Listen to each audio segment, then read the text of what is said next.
Pongal video இவ்வளோ லேட்டாக வரதுக்கு first of all sorry. So upload பண்ணுறதுக்கு கொஞ்சம் லேட் ஆகிடுச்சு. அண்ட் அது மட்டும் இல்லாமல் காப்பிரைட் போட்டுட்டாங்க, அதுதான் ரீசனே. ஸோ நெக்ஸ்ட் வந்து பார்த்தீங்கன்னா இந்த ஆஃப் சாரி தான். ஸோ இந்த ஆஃப் சாரி தான் வந்து ஸ்டார் ஆஃப் தி டேனே சொல்லலாம்.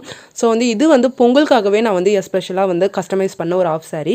ஸோ உங்களுக்கும் வேணும் அப்படின்னா ஸ்க்ரீனில் நம்பர் கொடுக்குறேன், காண்டாக்ட் பண்ணி நீங்களும் வந்து அழகாக டிசைன் பண்ணிக்கலாம்.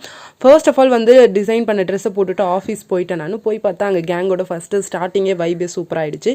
அதுக்கப்புறம் தான் ஒரு மெயினான விஷயம் வந்துச்சு, நம்மளுடைய பாரம்பரிய உணவு காம்படிஷன் வச்சுருந்தாங்க. நான் ஆதி காலத்தில் சாப்பிட்ட ஃபுட்டெல்லாம் திரும்ப பார்ப்பேனான்னு நினச்சி கூட பார்த்ததில்ல. ஆனால் அன்னைக்கு பார்த்தேன். கேழ்வரகு அடை, புட்டு, களி, சொயம் உருண்டை, வடை, அரிசி மாவு களி, சம்திங் ஏதோ நிறைய வச்சுருந்தாங்க. ரொம்ப ஹாப்பியாக இருந்தது. அதை டேஸ்ட் பண்ணி பார்த்தோம். இந்த காலத்து ஃபுட்டோட வேறு லெவல் டேஸ்ட்டில் இருந்துச்சு. எல்லாமே ஸ்வீட்டாக சூப்பராக இருந்துச்சு. ஆளுக்கு ஒரு டிஷ் வந்து பண்ணி எடுத்துகிட்டு வந்திருந்தோம்.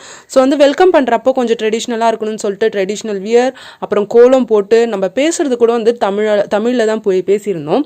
ஸோ அதுக்கப்புறம் என்ன, ஆடலும் பாடலும் தான், நல்லா டான்ஸ்லாம் ஆடி முடிச்சுட்டு நம்ம எப்பயும் போல் நம்மளுடைய உரியடிக்கிறது அந்த விஷயம் எல்லாமே பண்ணி முடிச்சுட்டு இந்த விலாகை கம்ப்ளீட்டாக முடிச்சாச்சு. இந்த மாதிரி வீடியோஸ்க்கு கண்டிப்பாக நீங்கள் வந்து ப்ரீத்திஸ் விலாகை மறக்காமல் ஃபாலோ பண்ணிக்கோங்க. டாடா, பாய் பாய்.